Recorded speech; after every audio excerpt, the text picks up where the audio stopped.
Mises called interventionism destructionism, and in practice, all interventionist measures end up causing destruction. However, some interventionist measures are more obviously directed at restricting or reducing production. Clearly, if an interventionist measure restricts what a society produces, then it impoverishes everyone, especially the working masses, to the extent that resources, factors of production, are diverted from efficient lines of production to inefficient ones.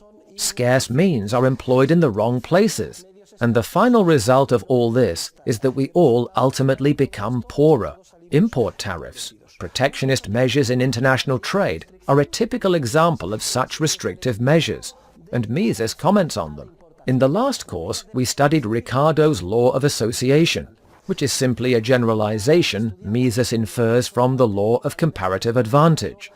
According to this law, free trade between two areas or countries is mutually beneficial, even in the extreme case that one area is more efficient than the other in all lines of production, as long as each specializes in the activity in which it has the greatest relative comparative advantage. So, even if I am more efficient than you at everything, I am sure there are some activities at which I am much more efficient, others at which I am somewhat more efficient, and still others at which I am only a little more efficient.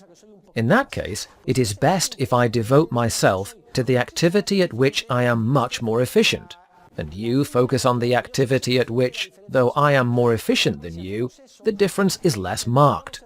If we do that, and we exchange the product of our effort, then we both come out ahead. An extraordinary surgeon, who is an expert at curing patients by operating on them, but is also a very good anesthesiologist, would be doing very bad business if he wanted to do everything himself, because it would be at the expense of performing brain surgery and saving lives.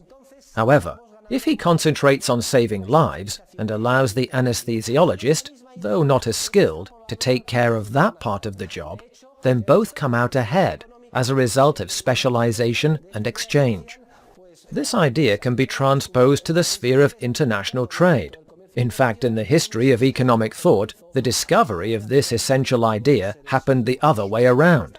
First, the English economist David Ricardo made the discovery in the sphere of international trade, and later Mises extended it to the relationships between all human beings. What is clear is that protectionism, the establishment of import tariffs on foreign goods, or of more or less explicit obstacles to international free trade, harms everyone in the sense that it restricts production. It pushes up costs. We must pay more for the things we need, and it does not even benefit those it apparently privileges. We hear many people say, "Let us impose a tariff to protect infant Spanish industries, which cannot compete with foreign ones." A tariff is not even helpful, because once it is imposed, the process invariably has the same result. Ultimately, there is a misallocation of resources to production lines where they should not be. Imagine that in Spain, tariffs are set to encourage the production of computers, when it is much cheaper and more efficient to produce computers in Singapore. In the end, workers are brought to Spain, and plants are built here to produce something inefficient, because Singaporeans do the job much better and more economically than we do. And those protected companies eventually adjust their costs to the new situation hampered by tariffs, and they make the same profit on invested capital as other companies. So in the long run, nothing is gained. There is a misallocation of resources, and as with any protectionist measure, people become hooked, like on a drug. Later, it is very difficult to discontinue the measure, because as you remove the tariff, it becomes clear that the protected companies are houses of cards, that they are not profitable, and that workers must be laid off, and the corresponding resources reallocated. The readjustment and liquidation are very painful. Another restrictive measure Mises cites rests on demagogic arguments, and consists, for instance, of an attempt to help workers via labor legislation, a so-called social gain. Now we are all going to work fewer hours and earn the same amount of money. The number of work hours is reduced. Do not think this has never happened. For example, a few years ago, a 35-hour work week was adopted in France, with no change in salaries. What happens when such a measure is adopted? If we are paid the same and we work less, what do you think happens to the real production of goods and services? Does it increase or decrease? Let us be sensible. Obviously, it decreases.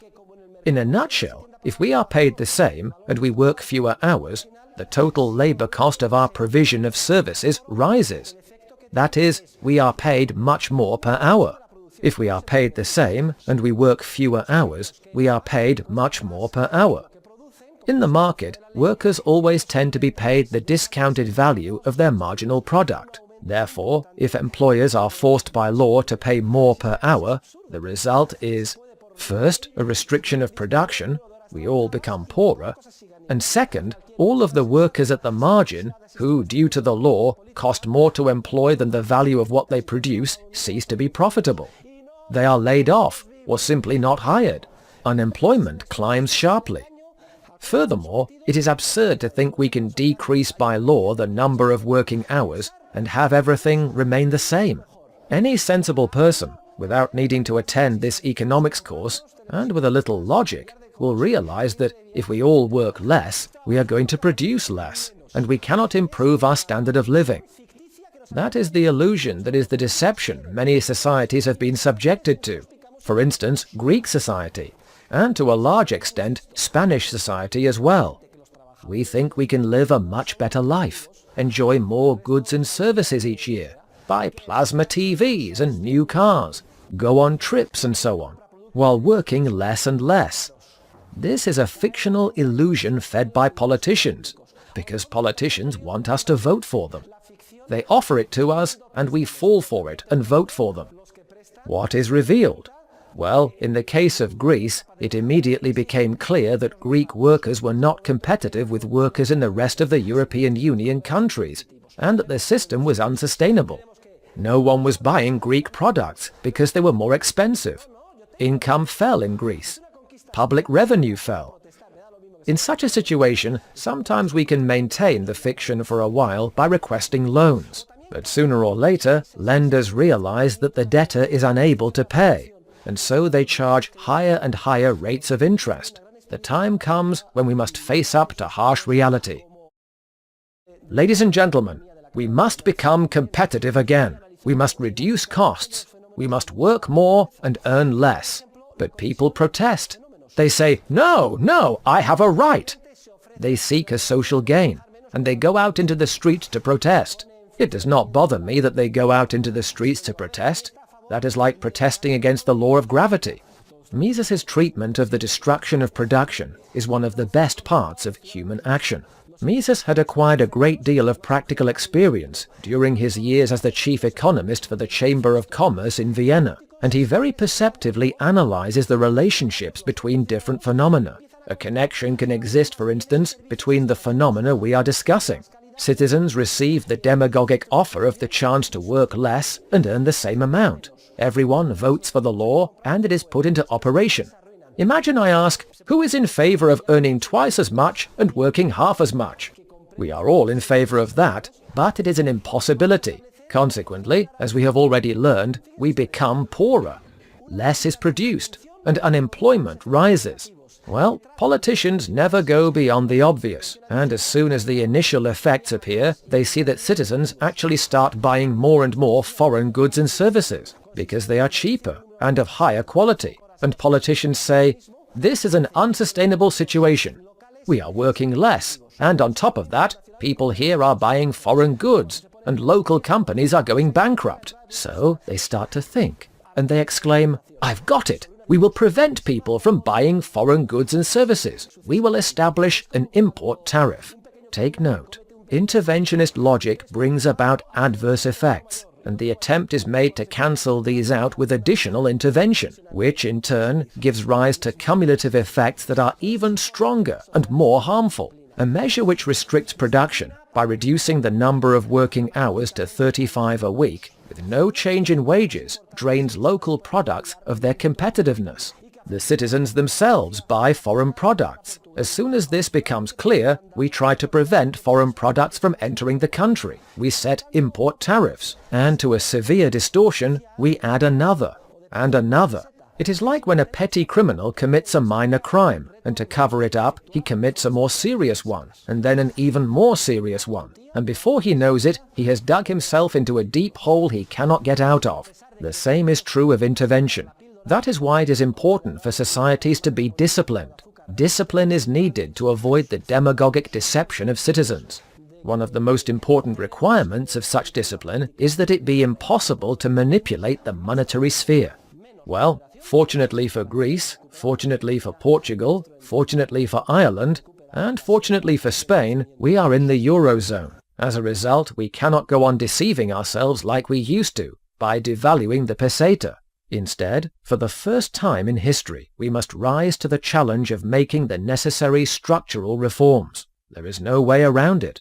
The only solution is to become competitive again. And even though politicians want to sweeten the pill, as if they were giving medicine to children and added some sugar to disguise the bitter taste, the sooner we citizens realize we must apply a policy of austerity, starting with ourselves, the better. We need to work more and earn less to again be able to compete with the countries around us and get back on the path of sustained growth.